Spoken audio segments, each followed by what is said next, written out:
जय श्री राम। बहुत स्वागत आपका आपके अपने बेहद खास कार्यक्रम में। मैं हूं आपके साथ आपका अपना डॉक्टर राज मिश्रा। शुक्र 2025 में एक बार बदले थे और 2026 में उस राशि में, 25 में एक बार उस राशि में गए थे, 2026 में उस राशि में फिर जाने जा रहे हैं। अच्छा, 2026 में अगेन इस राशि में नहीं आएंगे, इसको ध्यान रखिएगा। और वो राशि कौन है? 5 तारीख को शुक्र प्रवेश करेंगे कुंभ राशि के अंतर्गत।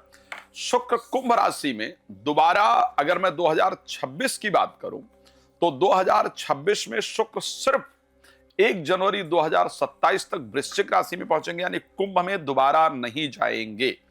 6 फरवरी को करीब कुंभ राशि के अंतर्गत, वही अगर 5 की बात की जाए, 5 तारीख को कुंभ राशि में करीब प्रवेश करेंगे और 5 तारीख से लेकर के करीब 2 मार्च तक यहां पर गोचर करेंगे।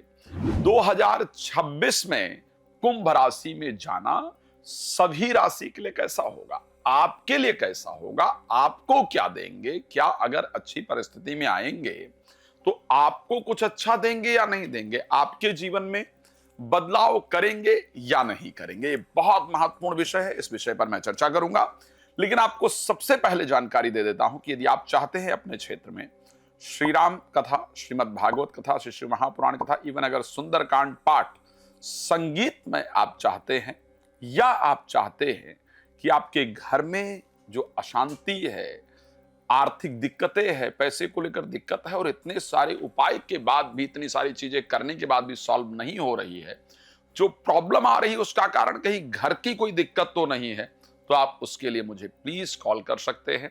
कथा करवाने के लिए भी आप कॉल कर सकते हैं, अपना घर दिखाने के लिए भी कॉल कर सकते हैं, और अगर सुंदरकांड पाठ वगैरह कराना चाहते हैं तो भी आप मुझे कॉल कर सकते हैं। और उसके साथ अगर आप फ्री में मुझसे जुड़ना चाहते हैं, लाइव में बात करना चाहते हैं, तो रात को 9 बजे, दोपहर को 12 बजे लाइव आता हूं, और उसके साथ साथ कभी भी बात कर सकते हैं समय लेकर के। चलिए बात कर लेते हैं कि मेष से लेकर के मीन राशि के लिए आखिर जो ये परिवर्तन रहेगा शुक्र का, ये आखिर किस प्रकार का रहेगा, क्या परिस्थिति आखिर रहने वाली है, शुक्र के परिवर्तन से आपका जीवन कैसे प्रभावित होगा। तो अगर हम राशि मेष की बात कर लेते हैं, क्योंकि 11th हाउस में जाएंगे सेकंड हाउस के स्वामी और 7th हाउस के स्वामी, मैं कह सकता हूं कि आपके लिए फाइनेंस का आप इन्वेस्टमेंट जरूर करेंगे, इसमें कोई दो राय नहीं है, और उस इन्वेस्टमेंट से आपको लाभ भी होगा।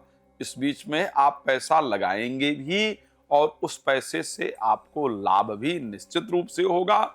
ज्वेलरी इत्यादि पर, शेयर मार्केट इत्यादि से आपको बहुत फायदा कराएंगे, इसमें कोई दो राय नहीं, आपके लिए फायदेमंद है। हाँ, लेकिन जीवन साथी के साथ थोड़ा सा व्यवहारिक परिवर्तन आएगा। कुटुंब के लोग या जीवन साथी थोड़ा टेढ़ा व्यवहार करें, इस प्रकार की परिस्थिति है, सावधान रहिएगा। राशि वृष की बात कर लेते हैं, जहां पर 10वें भाव में आपके राशि स्वामी स्वयं 6ठे भाव के स्वामी जाकर गोचर करेंगे। इसमें कोई दो राय नहीं है कि आप काम की तरफ भागेंगे भागेंगे भागेंगे और काम मिलेगा भी। हाँ, थोड़े टेढ़े लोगों के साथ काम करना पड़े, इस प्रकार की परिस्थिति है। महिला हैं तो पुरुष और पुरुष हैं तो महिला से थोड़ा सावधान रहिएगा। बट आपके लिए प्रोफेशनली अगर बात की जाए तो बहुत शानदार रहेगा। शुक्र का परिवर्तन आपके जीवन को बेहतर बनाने वाला होगा। अगर मैं मिथुन राशि की बात कर लेता हूं, 11th हाउस 9th हाउस के अंतर्गत 12th हाउस के स्वामी और 5th हाउस के स्वामी शुक्र जाकर के गोचर करेंगे।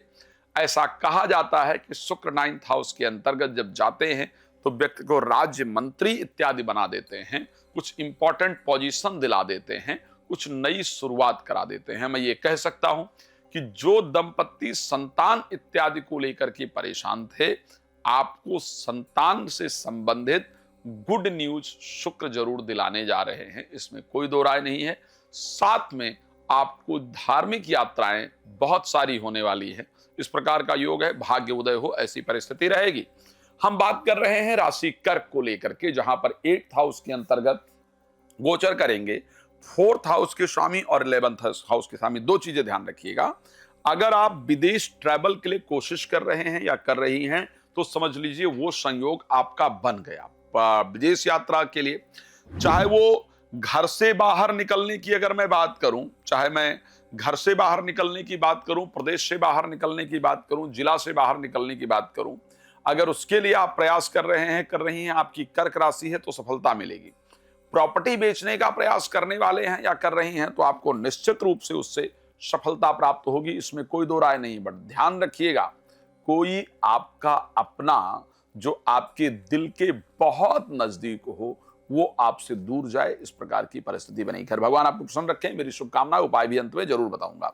राशि सिंह की अगर हम बात करते हैं, 7th हाउस के अंतर्गत जाकर के गोचर करेंगे 10th हाउस के स्वामी और 3rd हाउस के स्वामी। मैं पक्का कह सकता हूं कि अगर प्रोफेशनल लाइफ को लेकर के देखा जाए तो कुछ नई अपॉर्चुनिटी आपको जरूर प्राप्त होगी, उससे आपका जीवन बदलेगा। जीवन साथी के जीवन में थोड़ा परिवर्तन जरूर आएगा, लेकिन कुछ चीजें जो हैं, इंटरनल चीजें हैं आपसी रिलेशनशिप को लेकर के, उसमें जरूर शंका उत्पन्न होंगी। ये कहा जा सकता है कि रिलेशनशिप को लेकर के अगर देखा जाए तो उसमें शंका, उसको क्लेरिफाई करने की आवश्यकता रहेगी।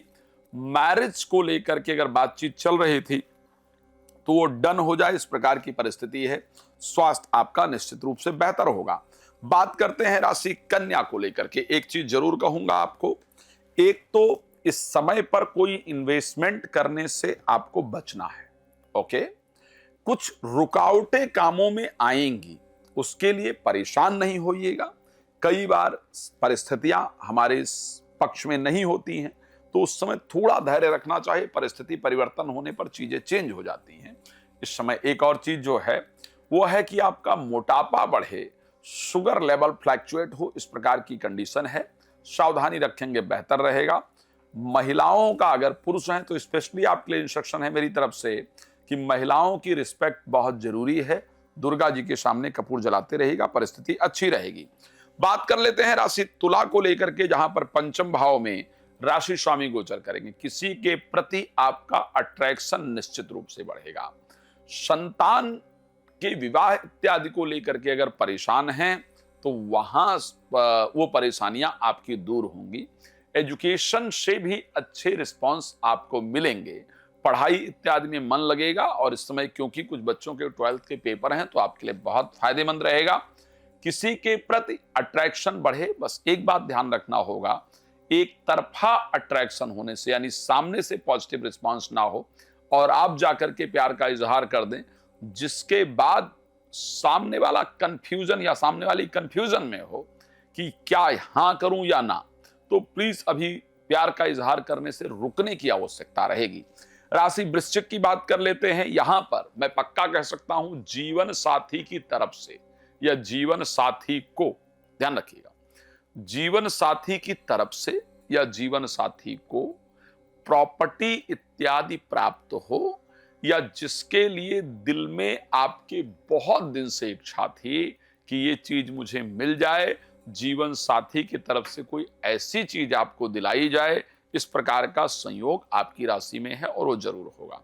राशि धनु की बात कर लेते हैं। यहां पर एक तो सबसे पहली चीज मैं ये कह सकता हूं कि फाइनेंस की वृद्धि जरूर होगी। आलसी होने से आपको बचना होगा। फाइनेंस की वृद्धि होगी, धन का लाभ होगा, धार्मिक यात्राएं आपकी जरूर होंगी शुक्र के परिवर्तन होने से, इसमें कोई दो राय नहीं है।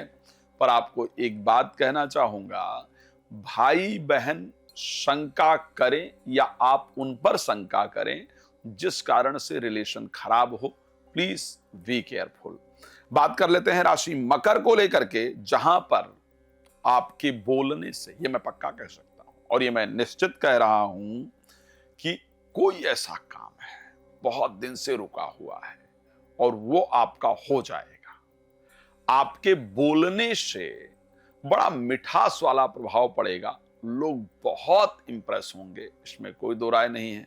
आप कहीं ना कहीं इन्वेस्ट जरूर करेंगे अपने पैसे को, कहीं पर चाहे शेयर मार्केट में लगाएं, गोल्ड खरीद लें, कोई ऐसी चीज खरीदेंगे जो लंबे समय तक आपके पास रहे, जिससे फ्यूचर में आपका फायदा होगा। इस प्रकार की परिस्थिति जरूर होगी। लेकिन ध्यान रखिएगा, परिवार के लोगों में और स्पेशली जीवन साथी में एक वहम हो सकता है कि मुझे प्रेम नहीं किया जा रहा है या मेरा सपोर्ट नहीं किया जा रहा है, जो मैं चाहता हूं उस प्रकार का मुझसे बिहेव नहीं किया जा रहा है, जिसके कारण आपके रिलेशन में दिक्कत आने के संयोग रहेंगे। यहां ध्यान रखना होगा। मेरी सबसे पसंदीदा राशि कुंभ की अगर मैं बात करूं, मेरी सबसे पसंदीदा राशि, यहां पर ऑलरेडी बुध भी गोचर कर रहे हैं, राहु तो कर ही रहे, शुक्र भी आ जाएंगे।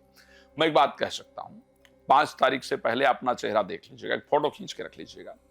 5 के बाद आप देखेंगे आप ज्यादा सुंदर दिख रहे हैं या दिख रही हैं, आपके लुक में चेंज आएगा, आपके बिहेवियर में चेंज आएगा, थोड़ा घूमने फिरने का मन करेगा, फिल्म वगैरह देखने का मन करेगा, थोड़ा इंटरेस्टिंग सा होगा मन।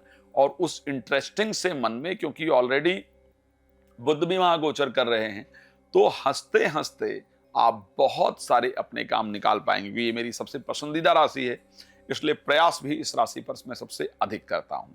अंतिम राशि की बात कर लेते हैं, मीन राशि को लेकर के, जहां पर 12th हाउस में गोचर करने वाले हैं 3rd हाउस के स्वामी। ये बात निश्चित होगी, एक तो आपको अपने आत्मविश्वास पर ध्यान रखने की आवश्यकता रहेगी। भाई बहन या भाई बहन जैसे लोग, ठीक है, उनकी तरफ से कुछ ऐसा व्यवहार किया जाए, कुछ ऐसा कार्य किया जाए जिससे आपको फील हो कि ये तो मेरे साथ धोखा किया गया है, ओके। या जीवन साथी के साथ या आपके फ्रेंड या प्रेमी प्रेमिका के साथ कुछ गलत व्यवहार किया जाए, इस प्रकार की परिस्थिति आपकी राशि के अंतर्गत रहेगी। प्लीज सावधान रहिएगा। हाँ, बस एक चीज जरूर कह सकता हूं कि कोर्ट कचहरी से रिलेटेड अगर कोई मामला है तो वो निश्चित रूप से आपके फेवर में आएगा। भगवान कृपा करें, आपका समय बेहतर हो। जिनके लिए मैंने कुछ प्रॉब्लमैटिक बताया है कि बेहतर नहीं है, आपको क्या करने की आवश्यकता है, बहुत सिंपल काम आपको करना है। एक तो फ्राइडे, ठीक है, शुक्रवार जब तक यहां पर रहेंगे ये कुंभ राशि के अंतर्गत, फ्राइडे आपको ले जाकर के श्रृंगार का सामान दुर्गा जी को चढ़ा देना है। और एवरीडे घर से जब निकलें तो दुर्गा जी का स्मरण करके, दुर्गा जी का ध्यान करके घर से निकलिएगा, आपकी परिस्थिति बेहतर होगी। भगवान आपको प्रसन्न रखें, मेरी शुभकामना है। धन्यवाद आपका जुड़ने के लिए। जय श्री राम।